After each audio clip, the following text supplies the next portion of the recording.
네, 지난 시간은 제가 원한 대로 한 결과, 제가 원하는 대로 했던 이 결과가 무엇이었는지 말씀 통해서 은혜를 살펴보았습니다. 오늘은 본문의 말씀을 통해서 두려움의 성이라는 제목으로 함께 은혜를 나누도록 하겠습니다. 가인은 어떻게 보면은 아담 이후의 신세대로 부름을 받았음에도 불구하고 결국은 하나님의 모든 계획을 파괴하는 자리에 서고 말았죠. 그 결과로 땅이 그를 저주하고 유리하고 쫓기는 신세가 되고 맙니다. 그는 이 두려움과 염려 속에서 하나님께 부르짖었고요. 주님은 그에게 표를 주심으로 가인을 보호해 주십니다. 그러나 하나님께서 이 가인을 해하는 자에게 벌을 7받아 줄 것이다. 그래서 저주와 축복이 가인의 삶 속에 함께하는 그러한 자가 되었고 표를 받게 되죠. 이제 가인의 삶은 어떠한 여정을 밟게 될 것인가, 그리고 주님께서 보여주시는 역사의 그 그림들은 어떠한 그림들로 역사가 새겨졌는지 오늘 본문을 통해서 우리가 좀 더 살펴보도록 하겠습니다. 함께 읽으셨던 16절로 17절의 말씀은 주를 떠나서 성을 쌓았더라 라고 오늘 본문을 말씀하고 있습니다. 오늘 본문은 가인에 대해 이제 자세하게 설명을 하게 됩니다. 가인과 그의 가족들, 이제 살인을 하고 하나님에게서 그 죄값을 받게 된 가인이 어떻게 되는가. 12절의 말씀을 15절의 말씀을 보면 하나님은 그럼에도 불구하고 두려워하는 가인을 불쌍히 여겨주셨죠. 그리고 가인을 해하는 자에게는 벌을 7배나 받도록 만들어 주셨습니다. 즉 은혜를 베푸셨던 것이죠. 이쯤 되면 가인은 평화롭고 어떻게 보면 자유로운 삶을 유지할 수 있는 환경을 얻게 되었던 겁니다. 하지만 그는 여전히 두려움과 공포감에 사로잡히게 되었고요. 하나님의 은혜를 누리지 못하는 삶을 살아가게 됩니다. 오늘 본문을 보면 그는 에덴 동쪽에 위치한 놋 땅에서 거주하게 되었다라고 말씀하고 있고요. 그곳에서 아내와 동침하여서 자식을 낳게 되었는데요. 자식을 얻은 가인이 행하였던 일이 뭐였냐면 바로 성을 쌓게 되었다는 거예요. 그리고 그 성의 이름이 바로 그 자녀의 이름 에녹이라는 이름으로 성을 쌓게 됩니다. 두려움이라는 거, 그죠? 위기감을 그는 하나님의 은혜로 극복을 했어야 하는데 그것이 아니라 가인의 삶 속에서 나타났던 건 뭐냐면 성을 쌓는 일이었습니다. 그리고 이 폐쇄된 시설을 만들어 놓고 그 안에서 그가 이 안정감을 확보하고 안정감을 누리게 되었다는 것이죠. 우리의 삶도 어찌 보면은 우리에게 안정감은 어디에 있을까를 좀 고민해 볼 필요가 있습니다. 견고한 성에 우리의 몸을 숨겨두고 보호해 줄 성이 있어야 우리는 안정감을 누리지는 않는가. 주님의 표가 우리에게 안정감을 더하여 주어야 하는데요. 주님의 표가 안정감이 아니라 우리가 성을 쌓고 벽을 쌓고 그 안에서 안정감을 누릴 때 우리는 또 다른 것들을 기대하게 된다는 겁니다. 주의 곁을 떠난 가인은 주님의 표보다 그 성에서 더 큰 안정감을 갖게 되었고, 하나님이 없는 안정감, 바로 가인의 선택은 어떻게 그 결과를 맺게 되는지가 이후에 다루어집니다. 18절로 22절의 말씀인데요. 바로 에녹의 후손 람에게 오늘 본문이 집중을 하게 됩니다. 이 가인의 후손들도 대를 이어서 자녀들을 낳게 돼요. 그죠? 즉 죽음의 위협에서 안전하게 자녀를 출산하고 대를 잇게 되는데요. 자, 이렇게 대를 잇고 자녀를 낳은 것은 과연 하나님께 표를 받은 그러한 하나님의 은혜로 인함인가, 아니면 그가 성을 쌓았던 이 성의 견고함 때문인가, 우리는 사실 알 수가 없습니다. 그러나 분명한 것은 가인의 그 후손들을 통해서 나타나는 현상들을 통해서 가인은 어떠한 삶을 살았는지를 우리가 유추할 수 있는 것이죠. 우리는 여기서 이 성이 가져오는 영향력에 대해 다시 한번 주의를 기울일 수 있어야 합니다. 18절을 보니 에녹은 이랏을, 그리고 이랏은 무후엘라는 무드사이를 라멕을 낳았다라고 말씀을 합니다. 그러니까 4대를 쭉 문제없이 대를 이어서 자손들이 출생했던 것을 볼 수가 있어요.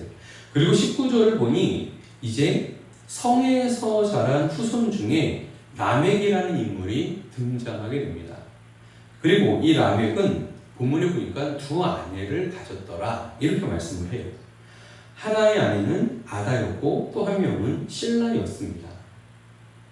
여기서부터 벌써 하나님께서는 갈비뼈를 떼서 여성을 만들어 주었고 하와를 만들어서 아름다운, 그죠? 하나가 되어지는 몸을 이루고 가정을 이루었어요. 그리고 자녀를 출산하게 했는데 성경에서 갈비뼈를 막 2개, 3개 뽑아다가 여자를 만들어가지고 아담에게 주신 것이 아니었는데 이 라멕이라는 인물은 아내를 2명의 아내를 취하게 되죠.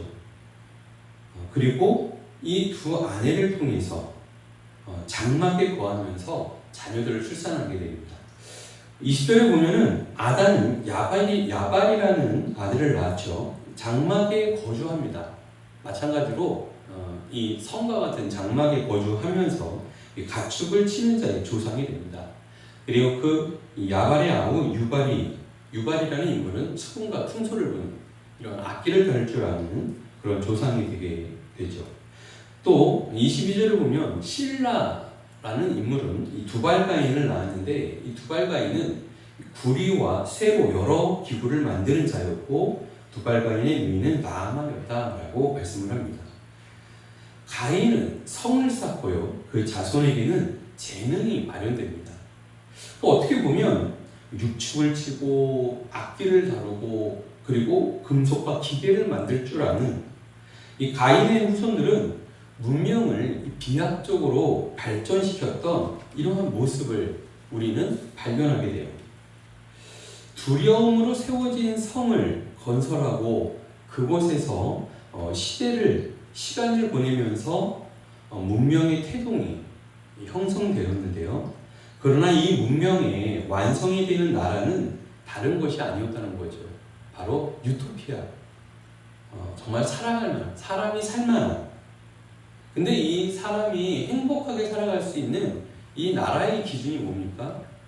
하나님 없이도 살만한 세상이 자리 잡혀가고 있었다는 것이죠.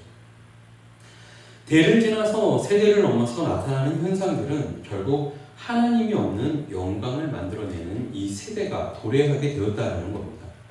우리는 주민과의 단절, 이것을 이 문명의 영광, 이 유토피아, 인간 세상의 완성으로 오해해서는 안 됩니다. 하나님의 사람들은 성을 쌓고 그 안에서 안정감을 누리고 그리고 그 안정감 가운데서 번영하는 것이 아니라 하나님과 함께 하나님의 그 공급해 주시는 은혜 가운데 견고히 세움받는 축복이 있어야 할 줄을 믿습니다. 이제 23절로 24절은 한 인물, 라멕이라는 인물을 조명합니다.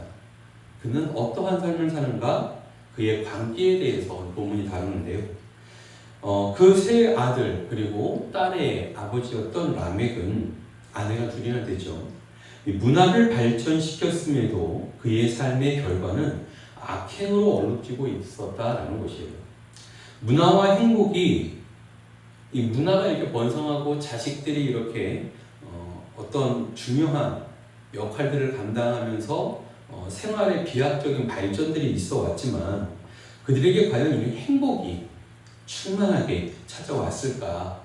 오늘 본문 23절과 24절은 이 라멕으로 인한 결과가 어떠한지를 우리에게 보여주고 있습니다. 먼저 라멕은 아내들, 한 명의 아내도 아닌 아내들이라는 복수의 아내들에게 이런 자랑을 하면서 노래를 합니다.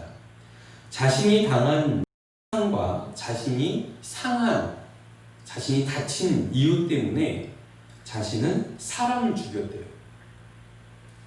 소년도 죽였다. 이게 아내들에게 하는 노래예요. 남편이 자기 부인한테 자랑하는 게 뭐냐면요. 나를 아프게 한 사람 내가 그놈 죽여버렸어. 애도 소년도 이게 어디서 확 죽여버렸어. 그럼 이게 자랑이 되고 이게 크게 외칠 얘기인가요? 그 말을 들은 아내들은 행복하겠습니까? 두렵겠습니까? 정말 라멕이라는 사람은 대단한 사람 아니에요? 아내들아 내 말을 들어라 하고 외치는 게 뭐냐면 살인을 저질렀다라는 것을 큰 소리로 주장하는 겁니다. 어떻게 보면 가정은 행복을 누리고 평안이 넘쳐야 되는 그러한 장소여야 하는데요. 그죠? 그 가정 안에서 아내들에게 부르짖으며 외치는 소리는 분노와 폭발적인 화를 자기가 다스리지 못하고 그리고 주변 사람들과 이 큰 충돌 속에서 그들을 해하고 그 생명을 빼앗았던 소년마저도 죽음에 이르게 하는 이러한 악행을 자랑처럼 외치는 라멕의 모습은 굉장히 일탈적인 그런 모습이 아닌가요? 더 많은 두려움을 자아내는 그러한 존재로 사실 가인은 이 두려움 때문에 성을 샀습니다. 근데 이 라멕 때 가면은 어떠한 자녀가 대를 잇습니까?